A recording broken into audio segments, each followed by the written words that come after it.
നമ്മൾ ഓരോ സ്ഥലത്ത് ചെല്ലുമ്പോഴും അവിടുത്തെ സ്ഥലങ്ങൾ എക്സ്പ്ലോർ ചെയ്യുക, എൻജോയ് ചെയ്യുക. അതിൻ്റെ അപ്പുറം തന്നെ അവിടെ നിന്ന് പരിചയപ്പെടുന്ന ആൾക്കാരെ, അതെനിക്ക് ഭയങ്കര താല്പര്യമുള്ള ദിവസം, പുതിയ ആൾക്കാരെ പരിചയപ്പെടുന്നത്. അങ്ങനെ ഈ യാത്രയിൽ ഞാൻ ഒരു മനുഷ്യനെ പരിചയപ്പെട്ടു. ആ വീഡിയോ കാണാം. Okay. Letter. Letter, yeah. So this is va. This here makes it v. Ka. Sa. Na. Sa. Da. De. Sha. Sha. Can you together? Together. Vikasana. Vikasana Sandesha. Vikasana Sandesha. Great. You're from? Germany. Germany. And best good.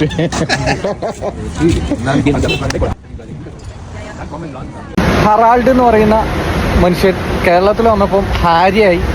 അത് ആൾക്കാർ ഹരി എന്ന് വിളിച്ചു. ഇപ്പം അയാൾ ഹരി എന്നാണ് അയാളെ പരിചയപ്പെടുത്തുന്ന പോലെ. എനിക്ക് ഭയങ്കര ഇൻട്രസ്റ്റിംഗ് ആയിട്ട് തോന്നി. കാരണം അയാൾ ആരോടെങ്കിലും അടുത്ത് പോയിട്ട് പഠിച്ചതല്ല മലയാളം ഭാഷ. എവിടെന്നെങ്കിലുമൊക്കെ കിട്ടുന്ന സാധനങ്ങൾ അന്നന്ന് പഠിച്ച് അത് വെച്ചിട്ടാണ് അയാൾ ഇങ്ങനെ മലയാളം സംസാരിക്കുന്ന രീതിയിലേക്ക് എത്തിയത്. ഇന്ന് അയാൾ എന്നിൽ നിന്നൊരു വാക്ക് പഠിച്ച്, നല്ല അസൽ ചായ. അതാണ് അയാൾ ഞാൻ കാരണം പഠിച്ചത്. അപ്പം ഞാൻ ആ ചായ കുടിച്ചു കഴിഞ്ഞപ്പോൾ ഞാനിങ്ങനെ പറഞ്ഞു നല്ല അസൽ ചായ എന്ന് പറഞ്ഞപ്പം അത് അയാൾ നോട്ട് ചെയ്ത് എന്താ അതിൻ്റെ അർത്ഥം ചോദിച്ചു. എന്നിട്ട് അയാളുടെ നോട്ട് പാഡിൽ അത് മലയാളത്തിൽ എഴുതി വെച്ച്, എന്നിട്ട് അയാൾ ആ ചായ എടുത്ത ആളോട് പറഞ്ഞു നല്ല അസൽ ചായ എന്ന് പറഞ്ഞു.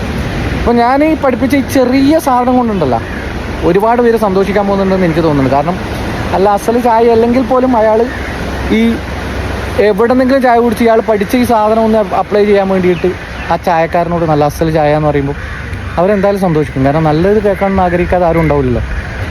അപ്പം ഞാൻ പഠിപ്പിച്ചു കൊടുത്ത ഒരു ചെറിയ കാര്യം കൊണ്ട് ഒരുപാട് പേര് ഹാപ്പി ആവാൻ പോകുന്നുണ്ട് എന്ന് അറിയുമ്പോൾ ഞാനും ഹാപ്പിയാണ്. നല്ലൊരു അസൽ ചായ കുടിച്ചൊരു ഹാപ്പി. Thank you.